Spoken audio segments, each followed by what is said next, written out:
when you stay on go left, it's one seat. Yeah. Hey, buddy. That's dead center, Bill. Bill, because that's dead center. That's why. Yeah, yeah, she's wiring herself actually. I did it yesterday. Thank you. Yeah, it was my fault. You want her to put it on? I will. Okay, no, I'm just asking if they want it. Hey, I had it in my.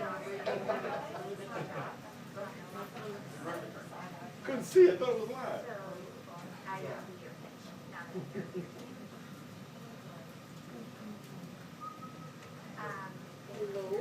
Okay, you can talk to her now. I ran these lines too, Steve. I should know. Okay. Okay, good? Okay, fine. Okay. 2-minute warning on the press briefing, 2-minute warning on the press briefing, thank you. Clearly fix the volume. Yeah. There you go. He is done. What did they say? You guys hear me? Yeah. Mark?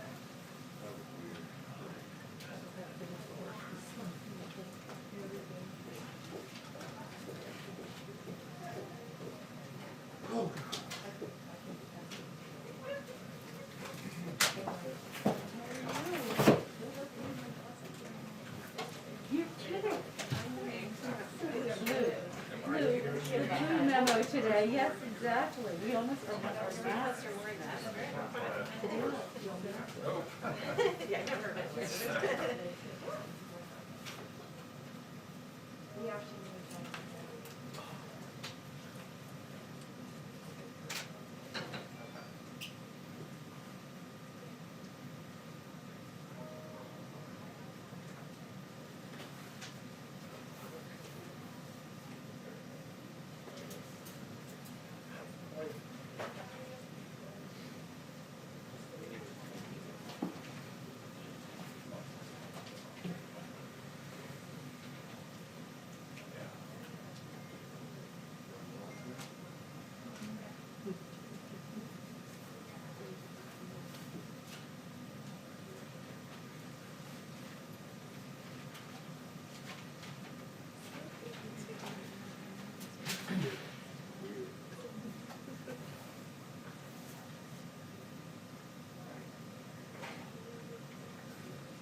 Hi, everyone.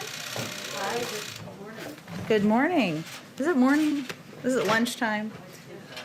Thank you all for your flexibility. I know we moved the briefing up a little bit today. At 1 p.m., the President will deliver remarks on the administration's response to the coup in Burma, which I think that guidance just went out, but just so you all are aware. A couple of other updates for all of you. The President, the Vice President, and the Secretary of Treasury had a productive and substantive conversation yesterday with the business leaders about the need to urgently pass the American Rescue Plan. The group discussed the importance of getting direct assistance to families who are suffering, and there was consensus that getting immediate help to the American people is paramount. The President also raised his priority to increase wages and ensure no one who makes minimum wage is living below the poverty line. The business leaders shared the experiences of their own workforces and discussed the challenges their employees and customer base face to overcome the economic crisis caused by the pandemic.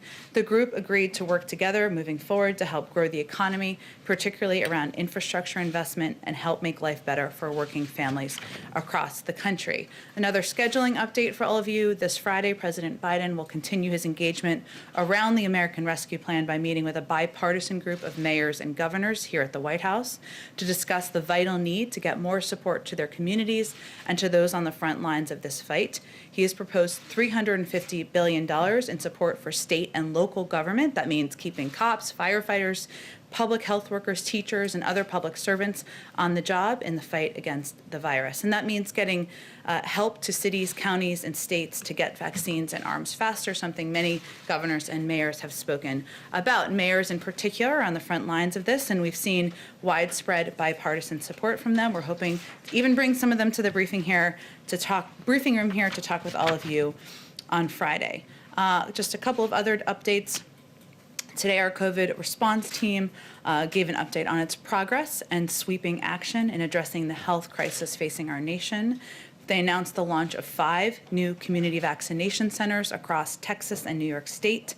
In Texas, states in Arlington, Dallas, and Houston will collectively be able to administer more than 10,000 shots a day in some of the hardest hit areas in the state.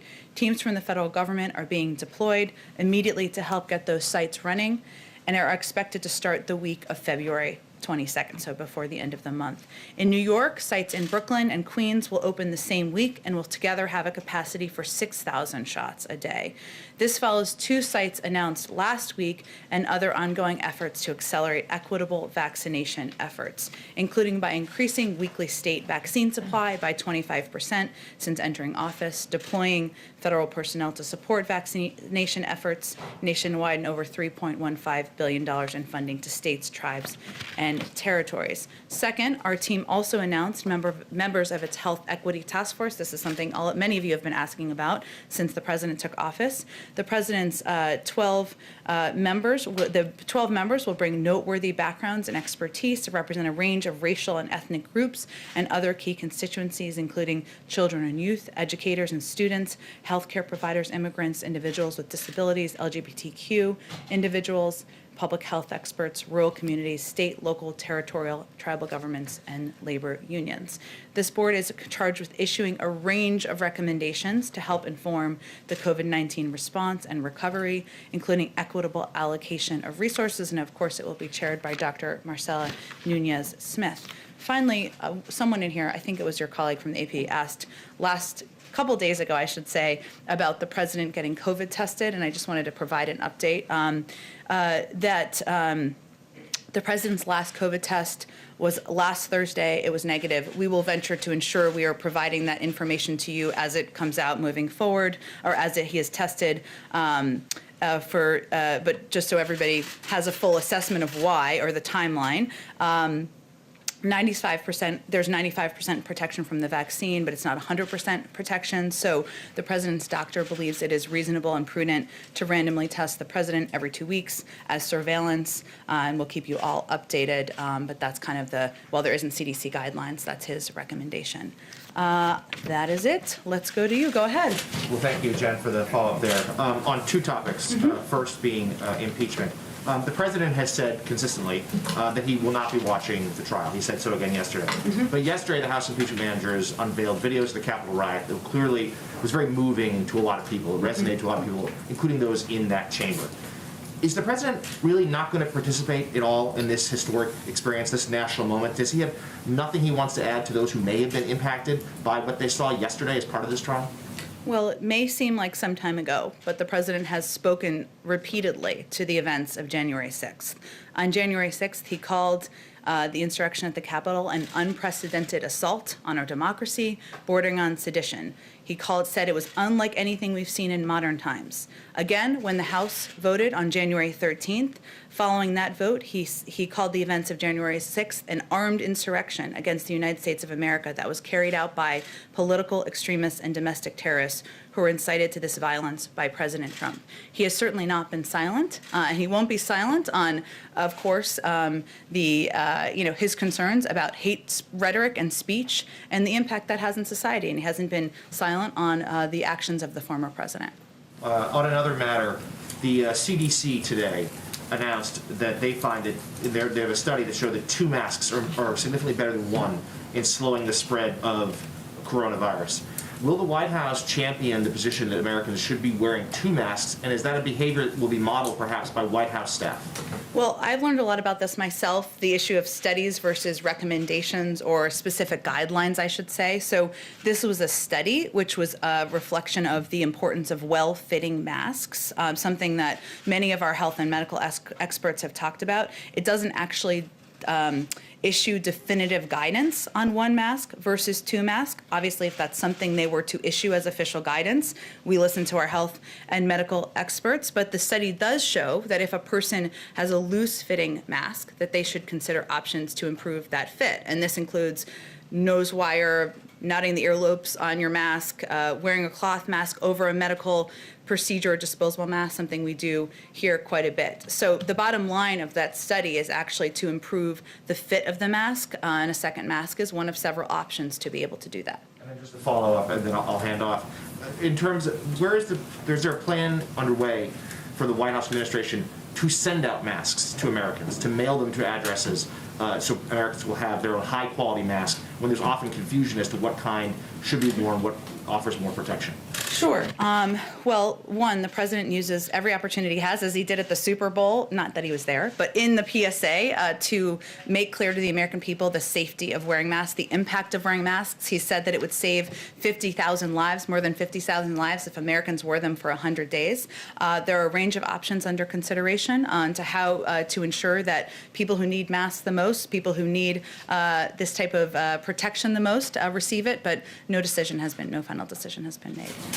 Go ahead. The president's remarks at 1 o'clock on Burma, could you give us a little flavor of what he's going to say? Is he going to announce sanctions?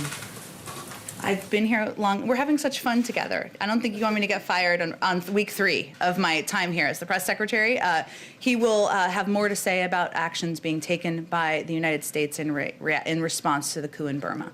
Just to follow up, he's called for the military coup leaders to stand down. Is there any indication that they are doing that yet? I don't have a specific update on the actions of the military leaders. Obviously, this is an issue that we are following closely from here, from the State Department, from our entire national security team. As we've noted in here previously, but it's worth repeating, we are also in consultation and close coordination with our partners and allies, and steps that can be taken, pressure that can be made. There's been a statement from the UN Security Council, which is a significant act, as you well know. So I don't have an update on the actions on the ground, but clearly this is on the president's mind, this issue, and it's essential that we lead here from the United States. Just a second topic.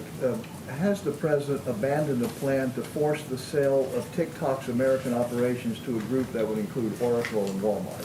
I know there was some reporting on it this morning. I think that you're referencing, I believe, Wall Street Journal. It's not accurate to suggest that there is a new proactive step by the Biden White House. It looks like there was a conflation of 2 ongoing processes, one that's through the courts and one that is through the CFIUS process that goes through the Department of Treasury. There is a rigorous CFIUS process that is ongoing. I'm not going, of course, not that you're expecting me to, set a precedent of commenting on those reviews in process, but would just stress that they are distinct processes. I will note, broadly speaking, that we are comprehensively evaluating, as we've talked about in here, the risks U.S. data, including from TikTok, the risks to U.S. data, I should say, including from TikTok, and we'll address them in a decisive and effective fashion. But if we have news to announce, we will announce it. So I wouldn't take it as a new step. Lastly, is there a timetable for this review? I don't have a timetable for you. Again, it's a broad review that's expanded beyond TikTok, of course, from here. And I think what I was referencing in the beginning is the fact that there are ongoing processes through the courts, which we'd certainly send you to DOJ and others. But there's also an ongoing CFIUS review that's happening at the Department of Treasury. Sure. Go ahead, Kristen. Jen, thank you. So President Biden will be speaking at the Pentagon later today. Among the top issues he inherits, of course, Afghanistan. So will he be addressing the situation in Afghanistan? And Republican Senator Lindsey Graham said over the weekend it's his understanding that the troops will not be leaving Afghanistan in May, as was determined under the previous administration. Is that an official decision that President Biden has made? I'm not aware of Senator Graham being a spokesperson for the administration. I will say that I wouldn't expect there to be an update in his remarks today at the Department of Defense on Afghanistan. Of course, this is a topic that is of utmost importance to the president and his national security team, but I don't have an update on force posture, and I wouldn't expect one today. Just to be clear, no official decision on the troop withdrawal that was previously determined under the previous administration. There's no update on a change or update on a status of force, the status of the force posture. Obviously, that would be something determined in consultation with the Secretary of Defense. So I understand why you're asking. He's going there today, but that's not the focus of his trip. Okay, and if I could just follow up with you on comments you made yesterday about school reopenings. You said the goal was for more than 50% of schools to have some teaching in person at least one day a week. You said you hoped it would be higher. But why is the administration setting the bar at one day a week? Why not go higher? Well, certainly we are not planning to celebrate at 100 days if we reach that goal. That is our own effort to make set our own markings, set an bold and ambitious agenda for how we're going to measure ourselves and progress. But we certainly hope to build from that, even at 100 days. And from there, our objective, the president's objectives, is for all schools to reopen, to stay open, to be open 5 days a week, for kids to be learning. That's what our focus is on. This is simply a goal for 100 days. So, Ken, a lot of schools are already doing that. And for working parents, one day a week doesn't help a whole lot. That's, again, the bar of where we'd like the majority of schools across the country to be, which they're not at this point in time. And we want to build from there. And it really depends. It differs from school district to school district. Part of the reason that there is funding in the American Rescue Plan is to ensure that school districts that don't have the funding they need to ensure they are equipped to reopen, to meet that bar and exceed it, are able to do exactly that. Go ahead. Thanks, Jen. I want to pick up on Jonathan's comment on the president, or question on the president not engaging on impeachment. Indulge me. Sure, always happy to. How should the American public interpret the president's silence on this? Is he not invested in the outcome of this trial, or is he? The American public should read it as his commitment to delivering on exactly what they elected him to do, which is not to be a commentator on the daily developments of an impeachment trial, but to push forward an American rescue plan that will put people that will ensure people are back to work, get the assistance they need, get shots in arms, reopen schools. That's what they asked him to do, and that's what he's focused on doing every day. Might he address it when it's wrapped? Well, he did put out a statement at the conclusion of the House trial, so I'd certainly keep that option open. And he was obviously asked a question, as you referenced yesterday, about it, and reiterated that where his focus is. And I expect that will be his focus for the coming days. And then one housekeeping thing. House Minority Leader Kevin McCarthy is indicating that he hasn't heard directly from President Biden, and that he reached out on January 8th and has yet to hear back from the president directly. Why is President Biden not engaging with I won't the tell top you called him Republican- President Trump. Why is he not engaging with Kevin McCarthy directly? Well, I can assure you that senior members of our team are in close consultation and in touch with senior members of Congressman Leader McCarthy's team. I don't have any additional calls to read out for you other than to repeat or reiterate that the president is open to and committed to speaking with a range of Democrats and Republicans, as is evidenced by the people he's brought here to the White House. And he picks up the phone on a daily basis and calls people, but I don't have any calls to Leader McCarthy to read out for you today. Go ahead. Two topics. First of all, what does President Biden think about the Dallas Mavericks owner, Mark Cuban, deciding to indefinitely stop playing the national anthem before his National Basketball Association games?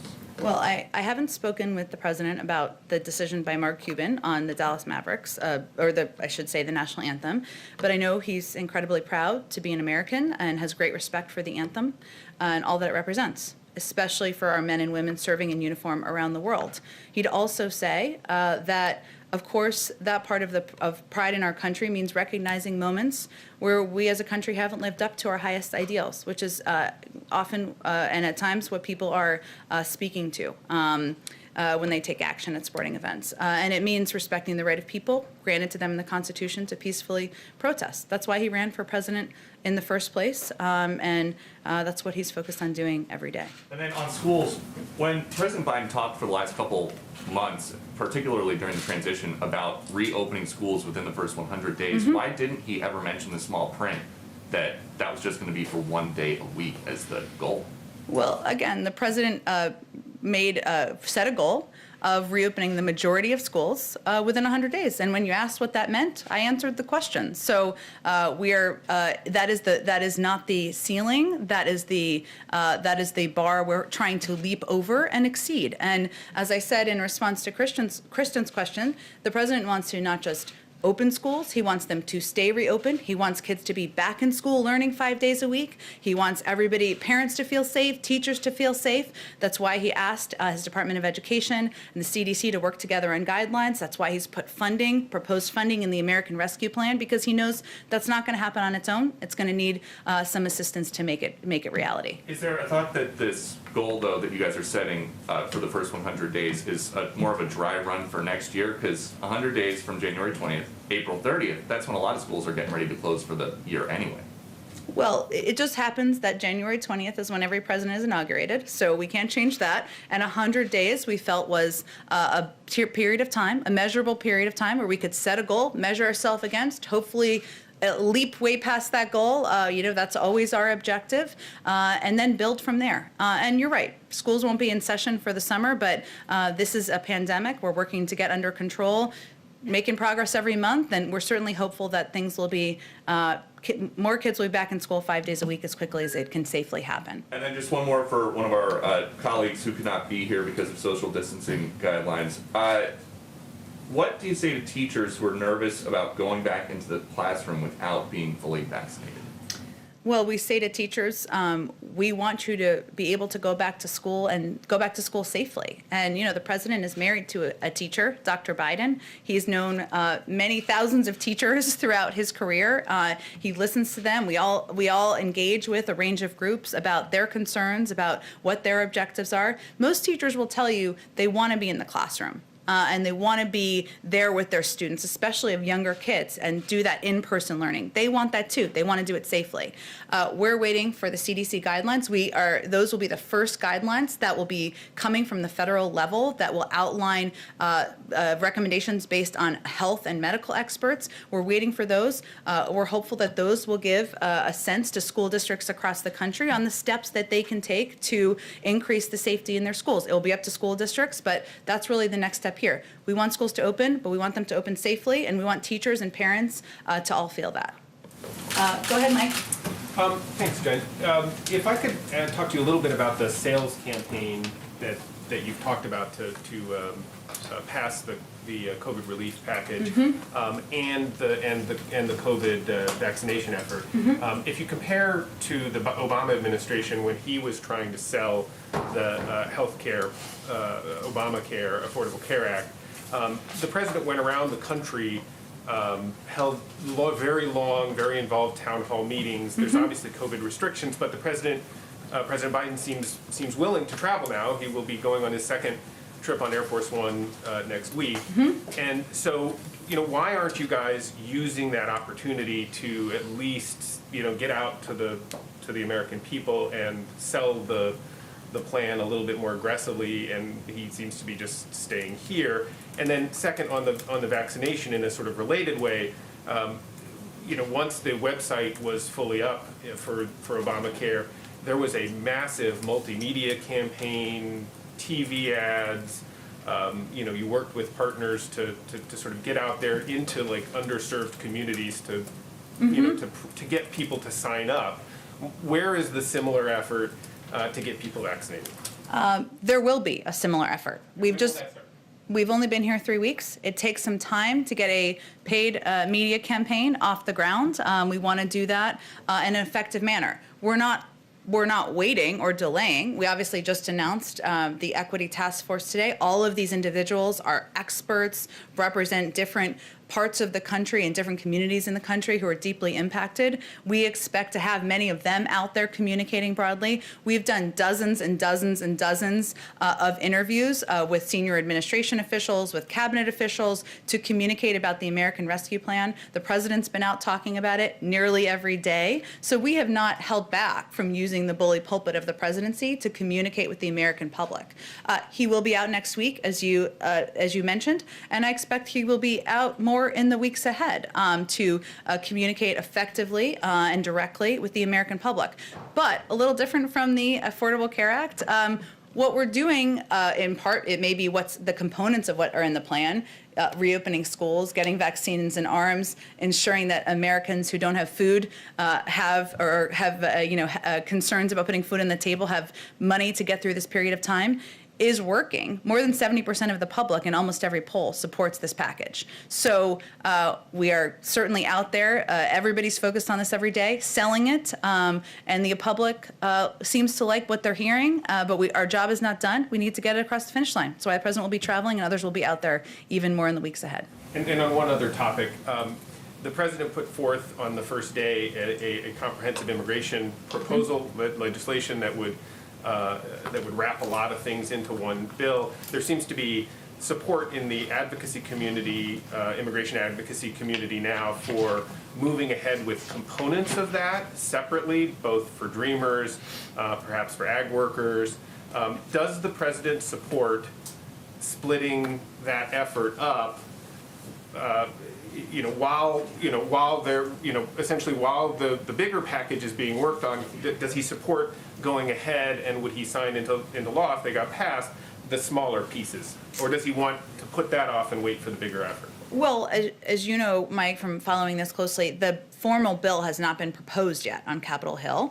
The President proposed it with three key pieces of it because he felt they were all important, including investing in smart security, providing a pathway to citizenship for 11 million undocumented immigrants, and also addressing the root causes that are causing people to flee their home country, something he worked on even as vice president. So it hasn't even been formally proposed. I think we're going to wait for that to happen before there's, readouts or our engagement on what is looking like it's going to happen on Capitol Hill. But we'll see what happens.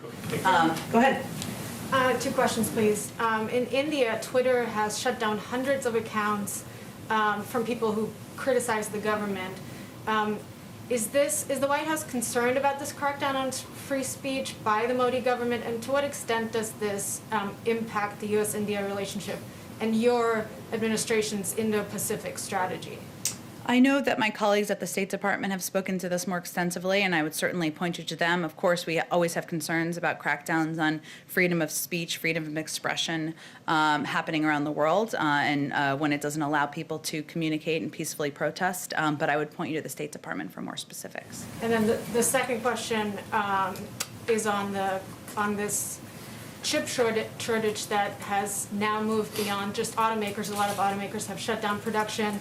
Obviously, they need the chips to come in from Asia. You're planning to do a broad supply chain review, presumably including these chips. What does that mean? Does the White House consider these parts essential? And are you interested at all in creating incentives for chip makers to make them in the U.S.? Because there's a lot of everything basically relies on them. Right, absolutely. The supply chain is essential. This kind of flows into both the economic team and the national security team. Let me talk to them and see if there's any more specifics on our plans for incentivizing production here in the United States. Go ahead. Thanks, Jen. I wanted to ask if you could share more about the trip to Wisconsin. Why Wisconsin? Is he going to be doing more? You alluded that he'd be doing some outreach. Can you talk about what kind of outreach he'll be doing? Is that assuming on the rescue plan? But if you could, will he be meeting with first responders, people in the communities? Can you talk about that a little bit? Sure, and the specifics are still coming together, but I'll tell you what's knowable at this point in time. The president is going to Wisconsin. Obviously, it's a state where many people have been impacted by COVID, and many people have been impacted by the economic downturn. And he always enjoys traveling and engaging directly with people. So while he's there, he'll do a town hall, and that's an opportunity to hear directly from people about how the dual crises are impacting them. In terms of other events and stops he'll do while he's there, the schedule is still kind of coming together and being finalized. On Myanmar Burma. In Burma, the economy is really weak. It's shrinking. There's COVID. I mean, the question I have is would sanctions beyond sanctioning the generals really help in any way? Help in terms of change the behavior? Correct. Well, or just hurt regular people in the country. Well, we'll wait for the president to actually announce the specific details, which I know will happen more later this afternoon. But part of our effort is not just unilateral action from the United States, but also working with our partners and allies, including in the region, to determine the right ways to put pressure on and have engagement. As I noted earlier, there was obviously the statement from the UN Security Council permanent members. There is ongoing discussions and talks with our partners and allies in Asia and Europe. And there's certainly a recognition that this will need to be a coordinated effort. And on immigration, I know on Monday you talked about kind of working out the priorities, national security threat, recent entries. There's more reports of growing number of people arriving on the border. How closely is President Biden watching this? Obviously, attacking the root causes of this migration is something that he knows well, that he's worked on for a long time. But what about in the short term? What steps are going to be taken to confront this issue? Because more are coming, so we don't have a repeat of things that we've had in the past, which obviously President Biden is very familiar with. Sure, he's certainly following it closely, but obviously defers to the leadership and the guidance of his Secretary of Homeland Security, Ali Mayorkas, who has now confirmed, been in office in his role for just over a week now. Obviously comes to that job with a great deal of experience working on these issues, including during challenging times. But since you gave me the opportunity, I mean, one of the things we are certainly doing is communicating that due to the pandemic and the fact that we have not had the time as an administration to put in place a humane, comprehensive process for processing individuals who are coming to the border, now is not the time to come. And the vast majority of people will be turned away. Asylum processes at the border will not occur immediately, will take time to implement. And as DHS and CBP have said, when long-term, this is, there have been incredibly narrow and limited circumstances where individuals have been have come in to the country awaiting for their hearing, but the vast majority have been turned away. And so this is not the time to come. And, this is obviously an emotional issue for many of us who've worked on this in the past, for the president himself. But we need time to put in place and partners to put in place a comprehensive process and system that will allow for processing at the border of asylum seekers, but also, providing a pathway to citizenship for immigrants who are in the United States. Go ahead. Thank you, Jen. Jim Murrin, who's the head of the Nevada COVID task force, has proposed making Nevada have an elite level of health and safety measures. And he said that by fall, he thinks there'll be enough shots in arms, that there'll be fans in seats of a variety of venues, sporting venues, concerts, stuff like that. Do you think that that is possible, and is that a priority for the administration?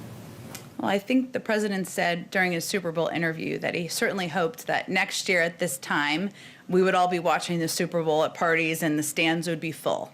But we defer to our health and medical team, who look at the entire country, and I'm not sure if this individual is just looking at Nevada or looking at the entire country, and what their guidelines and their guidance offers us. We know that we will have enough vaccines to provide them to the American people by the end of the summer, but a vaccine is not a vaccination, and in order to get to a place where we are returning back to normal, we need to ensure that those vaccines are made or turned into vaccinations, and that that a large swath of the American public is vaccinated. But obviously, we defer to our health and medical team working for the federal government here. No disrespect to the individual you mentioned. Go ahead. Yeah. Does the White House have a position on the prosecutors opening up cases in Georgia on efforts to subvert the 2020 election? I have not followed this closely. I would likely send you to the Department of Justice for any comment on it. And on the HHS secretary designate, there are plans on the part of Republicans to paint him as taking actions and supporting actions in California that have been punitive to people there, that the state has been overly aggressive. What is your position on that, with as far as it goes with Becerra? Tell me a little bit more about your question. What is your response to the idea that he that he has stepped in and taken actions in California that have been overly aggressive, and that he should bear some blame for the problems that the state is having with COVID. Well, first, I would say that the president nominated Attorney General Becerra because he felt he was exactly the right person to lead the Department of Health and Human Services at this time, and that his work on a range of issues, including in working to pass the Affordable Care Act, including his defense of the Affordable Care Act on a number of cases in California, were certainly part of that decision. And frankly, it is disappointing that Congress, the Senate, is delaying any further in confirming his nomination at a time when thousands of people are dying every day of a pandemic, and people need leadership at the top of an agency that has an important role to play. Go ahead. Thanks, Jen. I want to ask you questions on two fronts here. First off, it's been over a month since the January 6th Capitol attack, and we have not received any kind of public briefing from the Capitol Police. A lot of people have raised concerns about that. Does President Biden want to see that kind of briefing? And also, on a similar note, what does he think about efforts from, such as Congressman Jamal Bowman's, to establish a congressional investigation or commission into the Capitol attack? We certainly leave the determination about whether there's a congressional investigation up to members of Congress. I've seen that proposal. Obviously, there are others who would need to support that to move it forward, and I know a number do. In terms of the timeline of a briefing from the Capitol Police, I would again refer to them on the timeline. We, of course, here in the federal government, there's an ongoing investigation, as you know, out of the Department of Justice, and I defer to them for any reports or updates from their end. A second question. Obviously the president is going to be addressing the coup in Myanmar today. He's, I'm assuming, speaking out against it and taking action there. You and Secretary of State Blinken have talked about how the January 6th attack, makes it, I think the Secretary of State said, a greater challenge. You said it will take some time for America to gain its status as a beacon of leadership again. As we address this, how important is it to have accountability for the Capitol attack, including potentially impeachment, as we want to, spread democracy abroad? Well, I think what Secretary Blinken and I were both referring to is the fact that in order to project to other countries around the world that there should be a protection of democracy, that there should be freedom of speech, that there should be freedom of expression, we have to conduct ourselves in that manner from here. And the pieces we have control over are what the President of the United States does, what the Secretary of State does, and how we all conduct ourselves from this administration. He has spoken, as I started the briefing talking about, to his views on the horrific events of January 6th and the fact that it was an attack on our democracy here. He made those statements because that's how he felt, and also it's important to make that clear to the public and to the world. But in terms of what steps will be taken from here, we leave that to the Senate. Obviously, we're calling what happened in Myanmar a coup. Do you think that's an accurate description for what happened on January 6th? I'm not going to give any new definitions. There's obviously a process that's ongoing. I'm sure you'll all be watching today as the Senate proceeds with the hearings. I appreciate your creativity, though. Go ahead, in the back. The Iranian-backed Houthi rebels attacked Saudi Arabia today in Abha. The coalition called it a war crime. Does this undermine the president's effort to end the war in Yemen? And are you putting too much faith in the Houthi rebels' intention to get into the negotiation? Well, thank you, Nadia. Let me first say that we condemn the Houthi attack today at the Abha International Airport in Saudi Arabia, a civilian airport. The attack coincides with Special Envoy Lenderking's first trip to the region and his efforts to bring a lasting peace to Yemen that will ease the suffering of the Yemeni people. The Houthis, meanwhile, continually demonstrate a desire to prolong the war by attacking Saudi Arabia, including attacks on citizens. And we will continue our diplomatic outreach and engage with various stakeholders, including members of Congress, humanitarian aid organizations, the UN Special Envoy, and others to bring a negotiated settlement to end the war. As President Biden has said, we are stepping up our diplomacy to end the war, as he said last week at the State Department, and the main focus of our efforts will continue to be on diplomacy to end the war via the UN-led process, to impose a ceasefire, open humanitarian channels, and restore long dormant peace talks. We believe that remains the best path forward.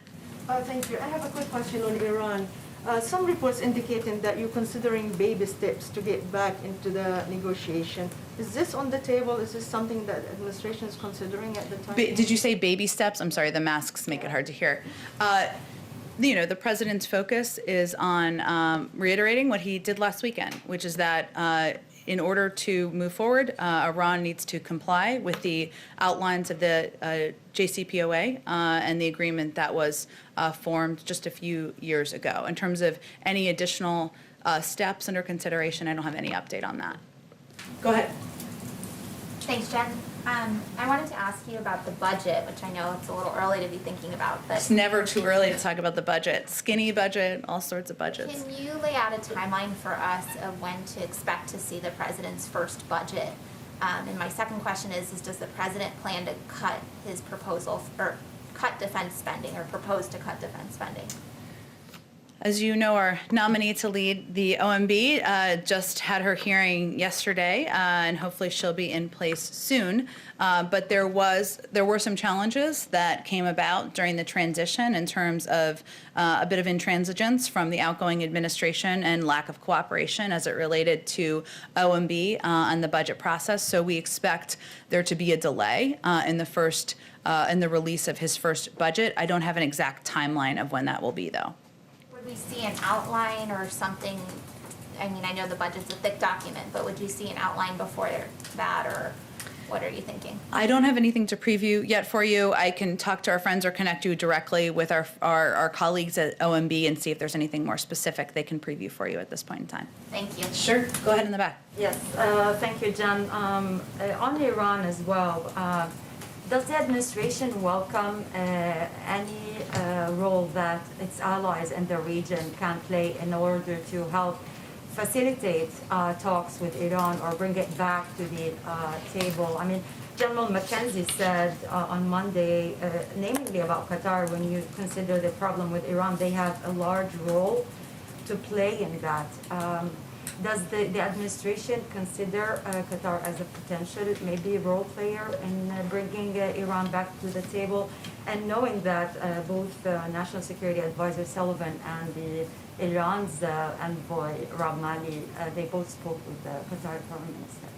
Well, the way to move things forward is for Iran to come into full compliance with its obligations under the JCPOA. And if they do that, the United States would do the same and then use that as a platform to build a longer and stronger agreement that also addresses other areas of concern. So that's really, the ball is really in their court to take those steps. And whether there are roles of other countries in the region, obviously in any of these if we were to reach that stage, consultations with countries in the region would be a key part of that process, but we're certainly not there yet.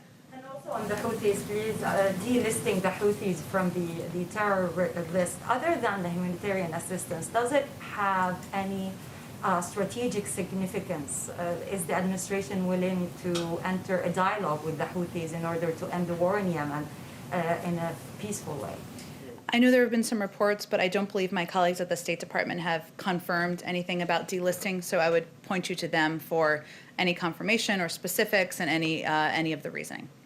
Is the administration going to do that anytime soon? Again, I'd point you to the State Department. They have not even spoken to these reports. Go ahead, Mike. One quick question. I know the speaker hasn't yet set a date, but I assume we all expect a joint address to Congress in the next few weeks. Has the president started the process of both thinking about what he wants to say personally and also the sort of interagency collection of information that a president normally does for these things? Interagency collection doesn't make it sound that interesting. Discussing with experts all of the ideas they have to put Americans back to work. We have. I don't have any update on a date. Obviously, there are. The impact of COVID includes the fact that it is challenging to envision how you'd have 500 people in attendance at a joint session. But obviously, is a remote speech possible? There are a range of. table? There are a range of options under discussion. We're engaged with it. I don't have any updates for what it will look like or when it would be. But I can say that, the president is eager to lay out more specifics of his Build Back Better agenda. And he is in ongoing discussions with a range of stakeholders in Congress and the administration outside about what that's going to look like. And he mentioned that when he gave his not joint session speech, sorry, he wasn't in office yet, but when he gave his primetime address a couple of weeks ago, that would kind of be the next step. So he is, always discussing with experts and policy experts what that would look like, but I don't have anything on the timeline or what the format would look like. Does he want the American Recovery Plan to be passed before he delivers that speech? He wants the American Rescue Plan to be the ARP, you can call it, sometimes it's easier, to be passed as quickly as possible. He certainly, as having served in the Senate for 36 years, he knows that there's a process that needs to take place. As you know, it's working its way through the committees in the House, then it will go to the Senate. That takes a little bit of time just by the nature of the important work that happens. He is pleased with the progress and the urgency he sees from the House and Senate, but in terms of a specific date for his next speech or next proposal, I just don't have anything to preview for you. Thank you, Jen. Thank you, everyone. Thanks, Jen.